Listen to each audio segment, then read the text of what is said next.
کیا بلا؟ کہنے لگی پیچھے ہٹ، کیا تو غیر محرم ہے، کافر ہے، میں مسلمان ہوں۔ اس نے کہا کیا ہوا؟ کہنے لگی تیرے جیسے کو باپ کہوں، تیرے جیسے کو جو مجھے استعمال کرنا تھا؟ میں تجھے باپ نہیں مانتی، میں اب رسول والی ہو گئی ہوں، میں حضرت فاطمہ کی کنیزہ ہو گئی ہوں، میں اب نبی کریم کی خادمہ ہوں، خبردار میرے قریب نہ آنا۔ یہ دعو بھی ناکام ہوا۔ اب حضرت عبداللہ بن حذافہ کے سامنے موت کھڑی کی، ایک کڑا میں تیل گرم کیا، کہنے لگے تجھے اس میں جلایا جائے گا۔ حضرت عبداللہ بن حذافہ رضی اللہ تعالیٰ عنہ جب جلنے کے قریب ہوئے تو رونے لگے۔ روم کا بادشاہ کہنے لگا شاید ڈر گیا ہے، کہنے لگے اب سمجھ آئی ہے، اب تجھے پتہ چلا ہے، چل آ جا۔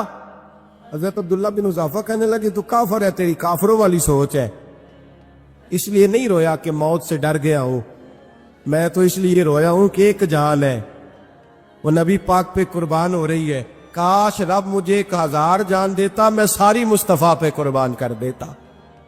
فاضل بریلوی فرماتے ہیں کرو تیرے نام پہ جاں فدا، نہ بس ایک جاں 2 جہاں فدا، اور میرا 2 جہاں سے بھی نہیں جی بھرا، میں کروں کیا کہ کروڑوں جہاں نہیں۔ اور میاں صاحب فرماتے ہیں وہ کچا رنگ للاری والا جڑا چڑھدا لیندا رہندا، اے عشق تیرے دا رنگ محمد چڑھ جائے پھر نہیں لینا، عشق تیرے دا رنگ محمد چڑھ جائے پھر یہ نہیں لینا۔ میرے بھائی وہ روم کا بادشاہ کہنے لگا دنیا میں نے بھی بڑی دیکھی ہے، پر جیسے پاک صاحب مصطفیٰ کے غلام دیکھے ایسا میں نے کوئی نہیں دیکھا۔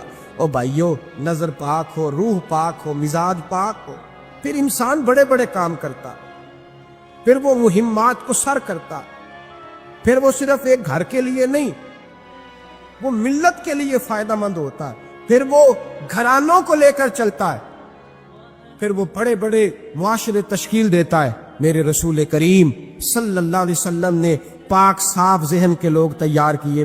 حضرت مرثد فرماتے ہیں میں ایک عورت پہ عاشق تھا، جب کلمہ پڑھا نبی پاک نے میری پشت پہ ہاتھ پھیرا، میں نے کہا حضور کوئی نصیحت؟ نبی پاک نے فرمایا نظر کو پاک رکھنا۔ آپ فرماتے ہیں عورتیں میرے پیچھے بھاگا کرتی تھیں اور مجھے کہا کرتی تھی اب تو دیکھتا کیوں نہیں؟ تو میں نے کہا پتہ مجھے بھی نہیں، مصطفیٰ کی ایک نظر ہوئی ہے، رب نے سارے محل کو چہل دور فرما دیے، سارا کچھ ہی بدل گیا۔ ملت کے جوانوں یاد رکھو، حضرت عائشہ صدیقہ کے پاس لوگ آئے، آ کے عرض کیا اے اماں جی بارش نہیں ہوتی، قحط پڑ گیا ہے۔ اس بات کو نا ذرا دل کی گہرائیوں سے سننا۔ مسجد نبوی ہے، مسجد نبوی کے ساتھ ادھر دیکھیے گا ذرا، یہ مسجد ہے، مسجد کے ساتھ حضور کی قبر ہے، ساتھ حضرت عائشہ کا حجرہ ہے، پہلے حضرت عائشہ پھر حضور کا روزہ، پھر آگے بولتے جائیے آگے کیا ہے؟ چاہیے تھا نا سیدھے مسجد جاتے۔ حضرت عائشہ کے پاس آئے، توجہ کرنا میری بات، کہ اماں جی بارش نہیں ہوتی کیا کریں؟ اماں جی نے مسجد نہیں بھیجا، کہنے لگی اس طرح کرو حضور کے دروازے پہ جاؤ اور جا کے نا نبی پاک جہاں دفن ہے وہاں تھوڑی سی نا جو حضور کے سر والی جگہ ہے نا قبر پہ، وہ چھت تھوڑی سی کھول دو، چھت کھول دو۔ صحابہ کہتے ہیں ہم گئے جہاں حضور کی قبر انور تھی، حضور آرام فرماتے، سرانے والی سائڈ سے تھوڑی سی چھت کھولی، ابھی کھولی تھی اللہ نے فوراً بارش عطا فرما دی، فوراً۔